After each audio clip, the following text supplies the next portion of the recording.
Hey guys, Hope here. Just thought I would share this presentation about type 1 diabetes and how it doesn't have to limit you. Um, this is specific to type 1 because that is what I have, but hopefully it can just encourage everyone, type 1, type 2, any kind of special populations, to not let these things limit them and what they can do.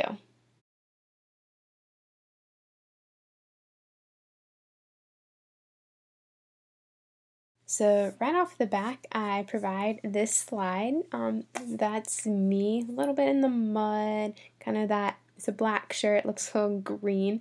So covered in mud. That is me, and I just wanted to show this to show how that day it was cold. It was not the funnest day of my life, but I was able to do it, and my diabetes did not limit me.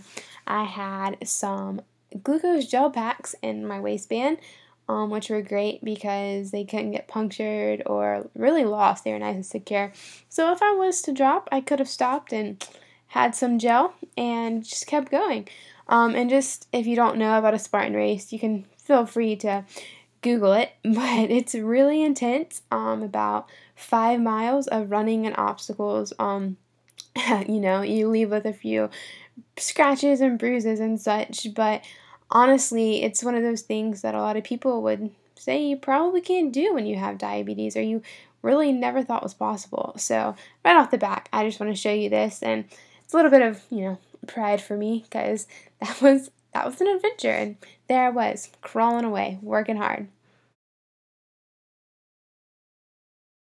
So now time for kind of the education part. I don't know how many of you listening to this know much about the differences between type 1 and type 2 diabetes. I've learned over the years with interaction with people that you may be diagnosed with, say, type 2, and you don't really know what that means. And if someone asked you, like, what kind of diabetes do you have? You wouldn't know. So I just wanted to give this clarification. So type 2 is insulin resistance, which means, in this picture down here kind of explains it, means that you still have the ability, your pancreas has the ability to still produce some insulin. So when you eat some carb sources, you can still pop out some insulin, but it's just not enough to actually keep your blood glucose level low enough. And the cool thing about that is that it can be moderated oftentimes via exercise and nutrition, and a lot of times it's preventable and even reversible. There's definitely some instances where if it wasn't like super extreme, super insulin resistance type, because there are some people that actually who have type 2 have to do insulin just like type 1 diabetics do. Like for me, I give insulin every day with a syringe. So people have to do that, but if not, you can definitely reverse it through exercise and some lifestyle changes. But it also can be hereditary, and that's something that I'm learning more when I interact with you guys a little bit more, is that it definitely it starts sometimes way down the family line and is completely out of your control. But thankfully, you can enjoy some exercise like I do, learn to embrace it and just have that lifestyle change.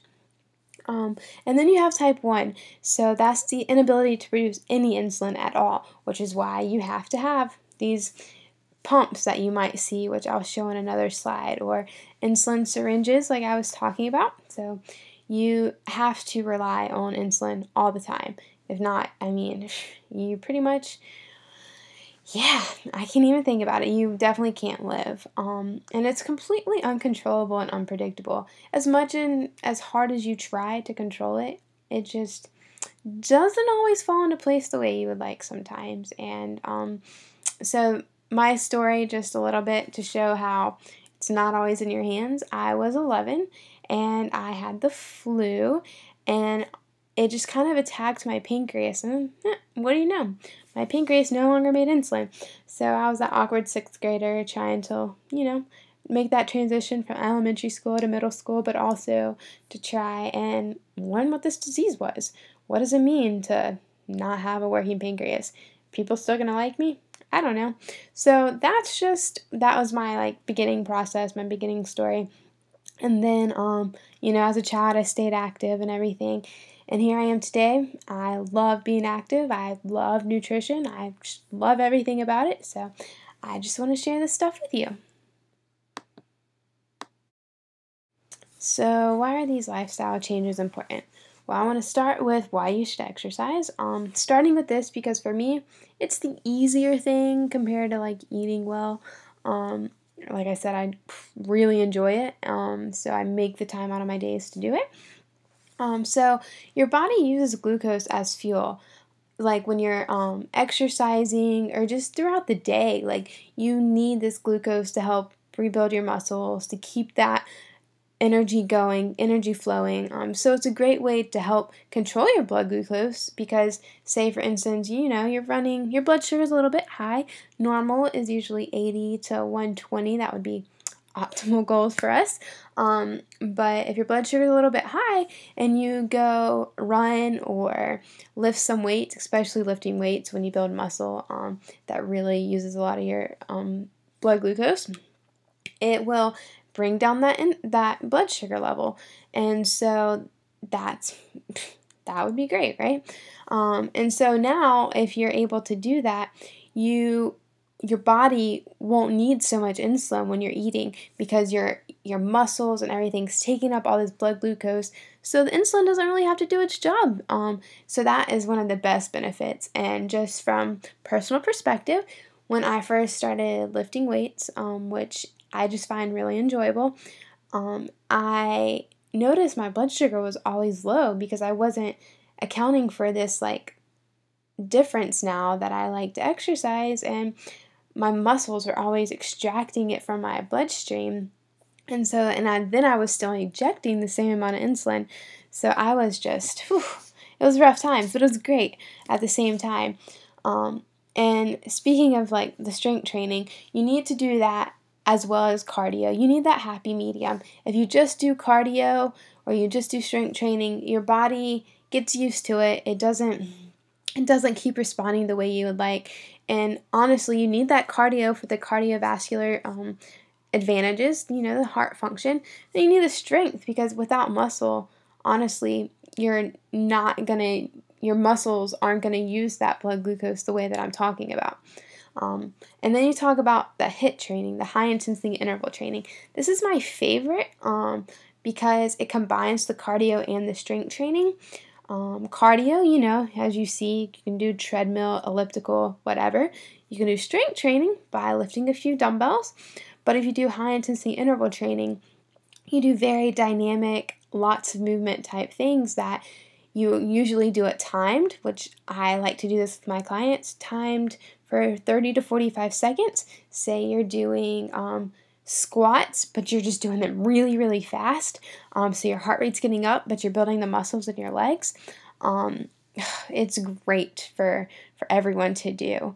But in the end, whatever you decide, just find what you like and just make sure to keep mixing it up. Do some HIIT, do some just cardio, do some strength training, and just keep going so what I'm about to show you on this next slide doesn't happen to you.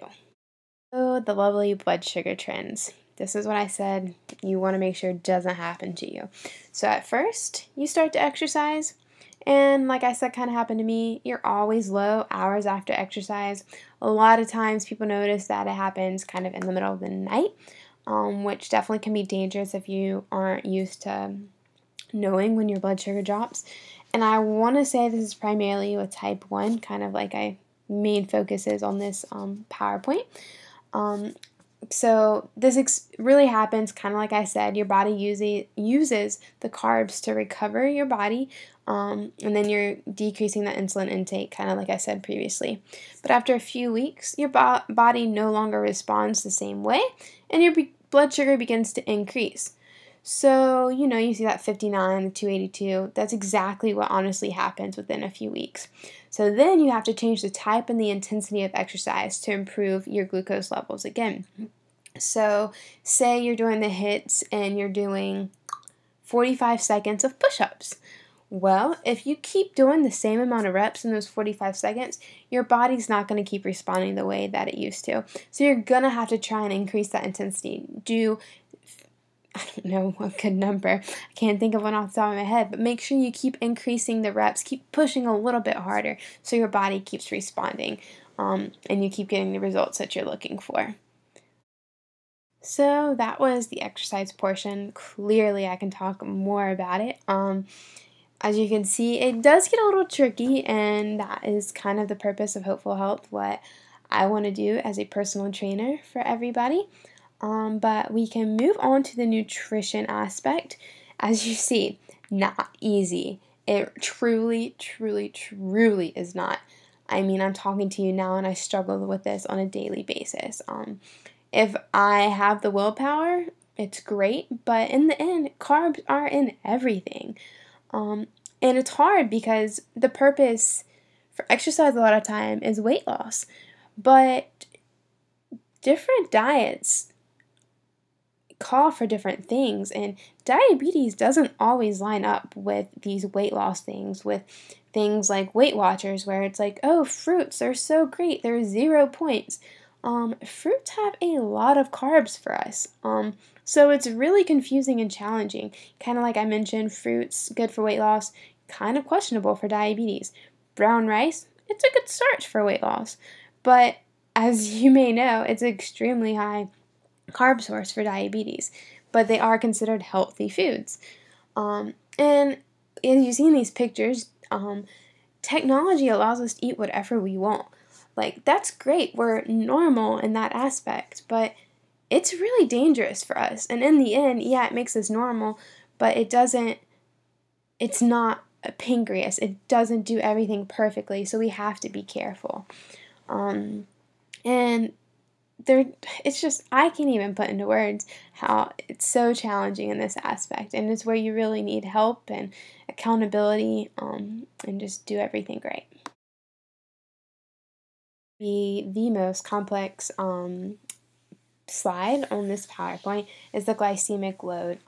It's related to nutrition still, and it's just kind of saying that you need to eat foods, if you can, think about it, get in the habit, according to their glycemic load, and they're not always your usual healthy foods. Glycemic load is glycemic index, which you can find online. It's usually rated 1 to 100. And it's based off, it's like compared to a piece of white bread. So white bread is 100, and then from there you just kind of go all the way to 1, which would be more like your veggies and such that don't really have that many carbs or anything bad in them. So glycemic load is your glycemic index, like I just said, times the amount of carbohydrates in grams that you'll be consuming, divided by 100. So it really takes into serving size, which is important because if you're paying attention to nutrition, you have to pay attention to how many servings you're eating, especially when it comes to portions. That's the biggest thing that people struggle with, is portion control when eating. So I just provide this little list because it can be kind of surprising, not saying to base anything off of this necessarily. It just kind of opens your eyes. Low glycemic foods, which would be great because they keep your blood sugar keep your blood sugar stable after you eat them, which is surprising. Like ice cream, watermelon, chickpeas, which are really good for you, and peanuts. As we know, peanuts are very low carb. And then you have the high glycemic foods, which, you have the Kraft macaroni and cheese, and not that surprising. I found sweet potatoes to be surprising because you always hear about how healthy they are for you, but they do have a lot of carbs, so you have to think about that. White rice, not surprising. And instant oatmeal, very tricky. You probably know that oatmeal is healthy, but the instant kind that are in packets that you put in the microwave, not so much. I know that I really like to eat oatmeal for breakfast, but I get steel cut oats, and they're just processed a lot differently. They don't have all those preservatives, and who knows what else they add.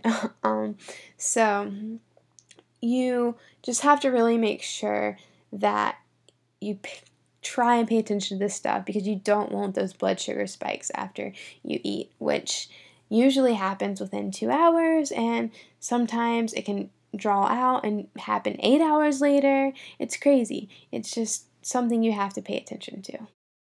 Clearly need to find a balance. And it's truly all about keeping your blood sugars as level as possible. If you know anything about diabetes, you know this chart is kind of about the A1Cs, which is the average of your blood sugars over 90 days. And you know, most people that aren't diabetic have A1Cs in the 5 range. But you know, as diabetics, we usually try and range for the 6s and 7s. And that mission is extremely challenging, but that's just to show you kind of the control that you would like to have of it. And if you can avoid having those spikes after meals, and you know, if you do have those spikes, make sure you're continuously checking so you can avoid keeping it at that elevated level for a long time. Then you can avoid getting these higher ends of A1Cs. But I want to emphasize about how calories are still significant, even though on that previous slide I just focused on glycemic load. So, you know, you saw the ice cream and peanuts were on that low glycemic load area, but obviously you can't just eat them all the time because it will not be a pretty picture. And in the end, you really need to determine how foods influence your exercising. Everyone truly is different. I'm different than another diabetic that I know, or than you, or than anyone else, honestly. And that's why you need to talk to a CDE or an endocrinologist, so diabetes educator, sorry about that. Or like with exercise, you can obviously talk to me as a personal trainer and a certified strength and conditioning specialist. And even so, like, even if you talk to a CDE or endocrinologist and you're like, oh, I got it, it's not going to always be the same. Your body's going to respond differently every time you exercise, every time you eat this same thing. Like, it's just unpredictable and it's unfortunate, but as long as you stay on top of it and have people to talk to, it should be good. And I want to also talk about this A1C thing because I want to say how I know I said it was important to keep your blood sugars level, but it's also important to do it so you can reap the benefits of exercise. When you're able to keep your blood sugar at the good levels, at what would, you know, optimally be what someone who doesn't have diabetes has, you're able to burn fat post-exercise instead of your carb sources. So most people exercise to try and lose weight. When you're trying to lose weight, what are you trying to lose? You're trying to lose fat. But if your blood sugars are staying elevated, your body is trying to drop your blood sugars. And to do that, it's trying to consume all those carb sources to get your blood sugar down. So if you're able to exercise at a beautiful number, you know, between 100 and 120, and I speak from experience, it's extremely challenging, but if you're able to, you'll really get those benefits of exercise, the physical benefits. However, whether you are having a rough day and your blood sugars aren't dropping, which happens all the time, completely out of our control, you'll still reap the health benefits, the decreased cardiovascular diseases, the better heart function, just all around being a healthier person. So don't think exercise isn't still important and eating right's not still important, but as long as you try really hard to keep those blood sugars leveled, you'll be able to see those physical changes. That's where it all kind of comes together. It's just a little estimate, advice to give you on how to eat for exercise. Nutrient timing is very important in general for exercise, but with diabetes, it's even more important to help with your blood sugars. So you should check your blood sugar about 15 minutes before exercise. And, you know, if you're below 100, you should have a small snack, about 15 grams of carbs. And this is, again, recommendation. It's trial and error. If you're like, okay, that wasn't enough, then you should up it. Or if you end up being, you know, in the high 200s after that, you clearly respond a little differently than I do. But if your blood sugar is between 150 or 250, you don't need a snack or insulin usually because your blood sugar will end up dropping. And if you're above 250, you know, consider giving insulin maybe. And then just check for ketones to make sure everything's fine. And ketones If you have diabetes, you know, it makes you feel kind of crummy, and you can usually tell when you have them, but make sure you check. And then while you're exercising, check during, and check a few times after completion of exercise, because your blood sugars will fluctuate in unpredictable fashions. You might be low during your exercise one day, you might not the next. You might drop right after one day, or you might drop in the middle of the night when you decide to exercise at 10 o'clock in the morning. It's super unpredictable, and this is just kind of a good way to judge it, to try and prevent some of this happening. But I have been really into exercising for a solid 2 years, like fully committed of trying to do, you know, the healthy 5 times a week. And every day is different. So just give this a try and see what happens. These pictures are just a little bit of recommendations. Glucose tabs, you know, treat your lows. Peanut butter and crackers are usually pretty good because you get that protein source that'll help keep your blood sugar stable while you're exercising. And then some people tell me they really like to treat with bananas before. So give it a try, see what works best for you. But just be careful about exercise timing. For some people, they can't exercise right after a meal where they had to give insulin because they will drop during the exercise. I have not really had that problem. I exercise at all different times throughout the day, so I can't say that, but I have worked with other diabetics that have had that problem, so you have to plan your insulin accordingly. So here's a list of general recommendations by ACSM, and it is specific for diabetes, and you have your aerobic training, your strength training, your flexibility, and they just kind of tell you what they are, and then what your frequency, intensity, and duration should be, and then what the goals are for each one, like why you do them. So this is just for you to look at. When I train people, I do have them do aerobic and strength training and flexibility. Stretching is very important at the end, but I don't necessarily focus on everything like this. Like I said, I do some HIIT training, which kind of combines all of that stuff. But if you're wanting to start exercising on your own and don't really understand it all, this is a great way to see like what you should be doing, and then always follow up with some questions. I'm always willing to answer about any of this stuff. But in the end, like, we're no different than anyone else, except we need to monitor our blood sugars and be aware of the complications that can come with diabetes over time. Just like in that mode under aerobic, it says avoid drying activities if you have retinopathy or neuropathy, which unfortunately they do come over time. If your blood sugars and stuff, you can't always get them under control. And I want to say it's not inevitable, but it seems like the more I talk to people, it becomes that way. But our goal is to avoid that. So yeah, just look at this, and if you have any questions, feel free to ask. And this leads me to my motivation. A type 1 diabetic who has been living this lifestyle, who has to deal with this nutrition trial and this exercising on a day-to-day basis.